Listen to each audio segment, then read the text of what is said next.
सरदार C inter college physics lecturer. बच्चों, आज जो आपके सामने मैंने टॉपिक लिया हुआ है वो दो टॉपिक को मिला के लिया है, प्रोजेक्टाइल एंड वेक्टर। जैसा कि मैंने आपको बताया हुआ है कि आजकल कोर्स में कुछ कटौती हुई है और कई सारे टॉपिक्स को मिलाकर बनाई गई है यूनिट फर्स्ट, तो जिसके तहत मैंने लिया है प्रोजेक्टाइल एंड वेक्टर। सबसे पहले मैं वर्णन करने जा रहा हूँ प्रोजेक्टाइल के बारे में, यानी प्रक्षेप। सबसे पहले आइए देखें कि प्रक्षेप होता क्या है। प्रक्षेप बोलेंगे कि यदि कोई वस्तु जब कोई परवलयाकार मार्ग पर गति करती है तो उसको बोलते हैं प्रक्षेप। ओके, अब इसके बाद जो हमारा क्वेश्चन आता है कि सिद्ध करो कि किसी प्रक्षेप का पथ परवलयाकार होता है। सबसे पहले एक हमने ये डायग्राम बनाया। अब इसके बाद लिखेंगे कि माना एक कोई वस्तु, कोई पिंड है जिसे थीटा कोण के साथ प्रक्षेपित किया जाता है, तो उसमें दो स्थिति होती है, एक होती है ऊर्ध्व और एक होती है क्षैतिज। ध्यान रखिएगा कि जैसे मैंने ऐसे फेंक रहा हूँ तो पहले कुछ ऊर्ध्व होगा, देन क्षैतिज। ऊर्ध्व वाले को बोलते हैं वर्टिकल और क्षैतिज वाले को हॉरिजॉन्टल। अब सबसे पहले हम ले लेंगे क्षैतिज दिशा में, लिखेंगे कि लेट एक कोई पिंड है जिसको बिंदु O से थीटा कोण पे प्रक्षेपित करते हैं, जो क्षैतिज दिशा में x दूरी तय करता है और ऊर्ध्वाधर दिशा में y।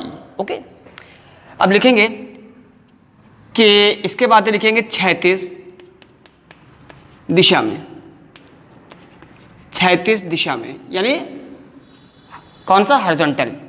कितना होता है, डिस्टेंस इक्वल होता है वेलोसिटी इनटू टाइम। दूरी कितनी है, x। वेलोसिटी कौन सी, ध्यान रखिएगा हर चीज़ के दो कंपोनेंट होते हैं, एक होता है वर्टिकल और एक हॉरिजॉन्टल। अगर वर्टिकल है तो होगा साइन थीटा और अगर हॉरिजॉन्टल है तो कॉस थीटा। यहाँ पर v क्या वेग है तो हो जाएगा u, कौन सा है, horizontal, u cos theta into T. अगर वर्टिकल लेते तो साइन थीटा। t बराबर हो जाएगा x अपान u कॉस थीटा। ओके, अब निकालेंगे ऊर्ध्व की स्थिति में। अब लिखेंगे ऊर्ध्व यानी वर्टिकल स्थिति में आपको मालूम है फॉर्मूला होता है S बराबर U T plus half A T square, ये ना। लेकिन ध्यान रखिएगा जब कोई पिंड नीचे से ऊपर जा रहा है या ऊपर से नीचे आ रहा है तो वहाँ पर एक की जगह ले लेते हैं G। तो यहाँ पर ये कितना हो रहा है, y u, इसको ले लेंगे साइन थीटा क्योंकि वर्टिकल है, प्लस हाफ इसको g ले लिए टी स्क्वायर। ओके, जब कोई चीज़ नीचे से ऊपर जाती है तो उसको प्लस की जगह ले लेंगे यहाँ पर माइनस। या अब देखिए ये t का मान हमारा जो है कितना आ चुका है, x upon you cos theta. तो यहाँ पे u को रखा इंटू टी कर दीजिए, साथ में t भी है। अब t का मान समीकरण 1 में रखेंगे, लिखेंगे put value t in equation first. Put value t in equation first. t का मान समीकरण 1 में रखने पर y u sine theta, t की जगह कितना कर दें, x अपान u cos theta minus half g ऐसे रखिए। t का मान कितना है, x upon you cos theta, वहाँ स्क्वायर है तो हो जाएगा x square upon you square cos square theta. ये हो जाएगा x square upon you square cos square theta. या y इक्वल टू इसको कर दीजिए u, ये हो जाएगा, ये कितना था, u sine theta, u sine, देखिए u से u आपका कैंसिल हो गया, साइन अपान कॉस कितना होता है, sine upon cos tan theta. लिखेंगे टेन थीटा x माइनस लिखा हुआ है g upon 2 u square cos square theta अलग निकाला और x स्क्वायर निकाला हमने अलग। तो बच्चों ये जो हमारा समीकरण आया है, ये समीकरण परवलय को समीकरण को निरूपित करता है। अतः इसके बाद लिखेंगे कि प्राप्त समीकरण चूंकि परवलय के समीकरण को निरूपित करता है अतः प्रक्षेप का पथ परवलयाकार होता है। बच्चों इसके बाद जो हमको बताना है प्रक्षेप का उड़ान का समय, इसको बोलते हैं उड्डयन काल भी बोलते हैं। काल का मतलब होता है समय, इंग्लिश में टाइम ऑफ फ्लाइट। ओके, यानी उड्डयन काल। सबसे पहले उड्डयन काल होता क्या है बच्चों, अगर हम यदि किसी पिंड को ऊपर की ओर फेंकें और वो गया उसके बाद वहां से वापस आया, इट मीन्स उसके जाने में कुछ समय लगा और वापस आने में समय लगा, दोनों का योग कहलाता है उड्डयन काल। अगर उसको साइंस की लैंग्वेज में कह दें तो बोलेंगे कि जितने समय में कोई प्रक्षेप हवा में रह सकता है उस समय को बोलते हैं उड्डयन काल। अब इसके लिए आता है डेरिवेशन, आइए देखें। लिखेंगे कि हमको मालूम है we have v equal to u plus at। अब हम किसी पिंड को ऊपर की ओर फेंक रहे हैं तो इट मीन्स ये कितना हो गया, ऊपर जाने पर ये आपका 0 हो गया। इसको लिखेंगे u साइन थीटा, यहाँ पे माइनस जी टी, यह आ जाएगा u sine theta minus G T या बराबर 0, यह रहेगा जी टी बराबर होगा u साइन थीटा अपान, अगर इसको t निकालें तो हो जाएगा अपान g। अब यहां लिखेंगे यदि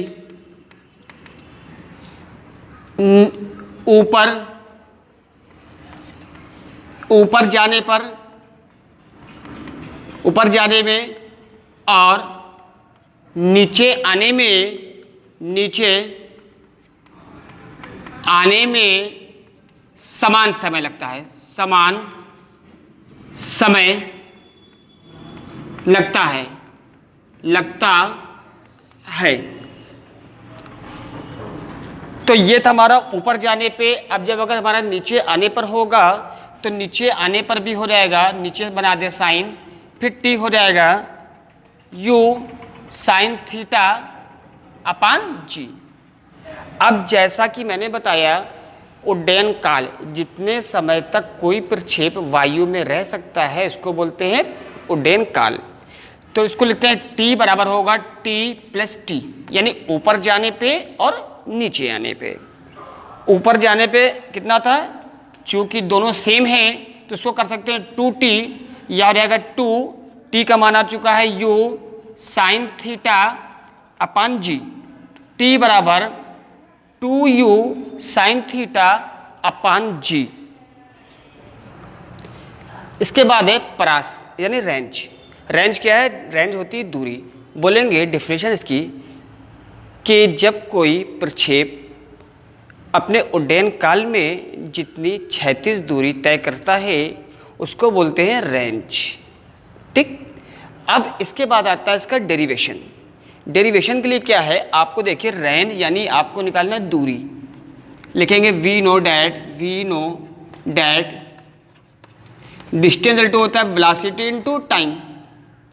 मैंने कहा कोई प्रक्षेप अपने उड्डयन काल में जितनी क्षैतिज दूरी तय करे तो इसको लिखते हैं आर से। अब चूंकि ये आपका क्षैतिज है तो क्षैतिज मैंने बताया कि हर चीज़ के दो कंपोनेंट होते हैं, एक है वर्टिकल और एक हॉरिजॉन्टल। आपका हॉरिजॉन्टल कितना होगा u cos थीटा इंटू उसको t, क्यों, क्योंकि उड्डयन काल। फिर लिखेंगे r बराबर u cos थीटा और t का मान अभी हम लोग ने निकाला है कितना था, 2u sine theta upon g। या r बराबर हो जाएगा, इसको कर दीजिए कितना होगा, ये u स्क्वायर और 2 sine theta into cos theta upon g। या आपको मालूम है कि 2 sine theta cos theta upon होता है साइन 2 थीटा। ओके, ये कितना होता है अपान साइन 2 थीटा। तो इसको कर सकते हैं u square 2 sine theta cos theta कितना होगा, साइन 2 थीटा अपान g। ये बन गया आपका रेंज। R बराबर u square sine 2 theta upon g. और अगर इसको कोई मैक्सिमम के लिए आता है लिखेंगे फॉर मैक्सिमम, मैक्सिमम तो R मैक्सिमम हो जाता है, ये हो जाता है यू स्क्वायर अपान जी, क्योंकि यहाँ पर साइन 2 थीटा बराबर होता है आपका 90 डिग्री। ओके, जो यहाँ पे ये 2 थीटा है ये यहाँ पर हो जाता है साइन 90 और साइन 90 की वैल्यू होती है 1। बच्चों अब हमको बताना है मैक्सिमम हाइट यानी अधिकतम ऊंचाई। बोलेंगे कि जब कोई प्रक्षेप जितनी अधिकतम ऊंचाई तय करता है, आपने फेंका और जितनी उसने अधिकतम ऊंचाई तय किया उसको बोलेंगे मैक्सिमम हाइट। अब इसका हमको निकालना है फार्मूला। फिर जैसा कि हम जानते हैं वी नो डैट कितना होता है v square to u square plus 2as। लिखेंगे यदि मैक्सिमम हाइट हमारी h है, कैपिटल H मान लेंगे कि हमारी अधिकतम ऊंचाई h, तो यहाँ उसको कर देंगे, ये आपका 0 हो गया, वर्टिकल है तो हो जाएगा u साइन थीटा, इसको 2 ऊपर की ओर फेंक रहे हैं g, और अधिकतम ऊंचाई मान लिया हमने h। लिख देंगे कि माना अधिकतम ऊंचाई कोई प्रक्षेप अधिकतम ऊंचाई h कवर करता है। यह हो जाएगा 0 बराबर u square sine square theta बराबर 2gh, या h बराबर हो जाएगा you square sine square theta upon 2g। और अगर इसका मैक्सिमम निकालना होगा h मैक्सिमम तो हो जाएगा यू स्क्वायर अपान 2g, क्योंकि यही साइन स्क्वायर थीटा बराबर हो जाएगा वहाँ पर 1। अधिकतम के लिए लिख देंगे, अधिकतम के लिए अधिकतम साइन स्क्वायर थीटा बराबर होगा 1। ओके बच्चों, अब हम शो करते हैं प्रक्षेप के बाद, जैसा कि मैंने लिखा हुआ था प्रोजेक्टाइल एंड वेक्टर। अब हम आपको बताने जा रहे हैं वेक्टर के बारे में। वेक्टर बच्चों सबसे पहले बहुत ध्यान दीजिएगा, आपको जानना है अदिश राशियां और सदिश राशियां। लिखा हुआ स्केलर क्वांटिटीज, दूसरा है वेक्टर क्वांटिटीज। अदिश राशि वो होती है कि बोलेंगे जिसमें केवल परिमाण की आवश्यकता होती है, उन्हें बोलते हैं अदिश राशियां। जैसे दूरी है, आयतन है, चाल है आदि। और सदिश क्या है कि जिसमें परिमाण के साथ साथ दिशा की भी आवश्यकता होती है, उसको बोलते हैं सदिश राशियां। जैसे वेग है, विस्थापन है, बल है आदि। बच्चों अब हम आपको जो बताने जा रहे हैं, इस 3 चीज़ें हैं, वेक्टरों का जोड़ना, वेक्टर का घटाना और वेक्टरों का गुणा। इसमें से 2 चीज़ें तो बड़ी सिंपल सी चीज़ है, वेक्टर के गुणा में थोड़ा से चेंज है, मैं आपको बताऊंगा। सबसे पहले मैं आता हूं वेक्टरों के जोड़ पर। इसके लिए आइए देखिए, जैसे एक मैंने एग्जाम्पल लिखा हुआ है कि कोई 2 वेक्टर ए और बी दिए हुए हैं। वेक्टर को ध्यान रखिएगा आई जे के में लिखते हैं। अब हमको निकालना है ए प्लस बी। सपोज डेट कोई 2 वेक्टर ऐसे दिए हुए हैं और कह रहा है कि इनका निकालो योग, ये ऐसे सवाल में दिया होगा। ओके, तो इसका मतलब हो गया कि a प्लस बी, पहले लिखे 2i plus 3j plus 2k plus 3i plus 2j minus 6k। अब सबसे पहले क्या करेंगे भाई, सिंपल सा है 2 3 5i 2 3 5j, 6 में से 2 जाएगा माइनस 4k। ये हो गया सिंपल सा, ये हो गया सिंपल सा योग। अब हमको निकालना है, तो बच्चों ये हमारा आपको जोड़ मिल गया। अब हम इसके बाद बताने आ रहे हैं आपको उसका सब्ट्रैक्शन यानी घटाना। ओके, घटाना देखिए कैसे है, यहाँ पे आपकी इसको माइनस कर देंगे माइनस, और यहाँ पे इसको लिख दीजिए माइनस। यही क्वेश्चन है कि सपोज दैट एक वेक्टर ए और वेक्टर बी दिया हुआ है और आपको निकालना है माइनस में। योग आप समझ गए हैं।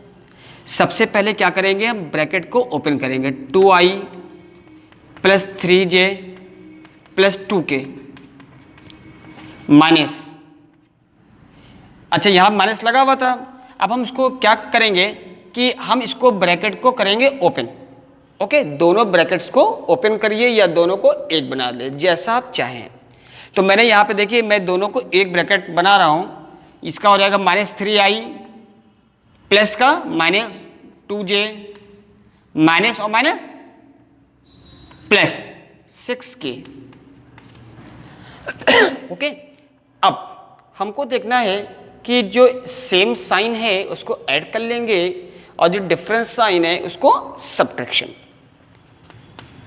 i 2i 3i plus minus 3 में से 2 जाएगा -i, j 2j माइनस में है या प्लस में, कितना बचेगा j, k आइए 6 और 2 8k।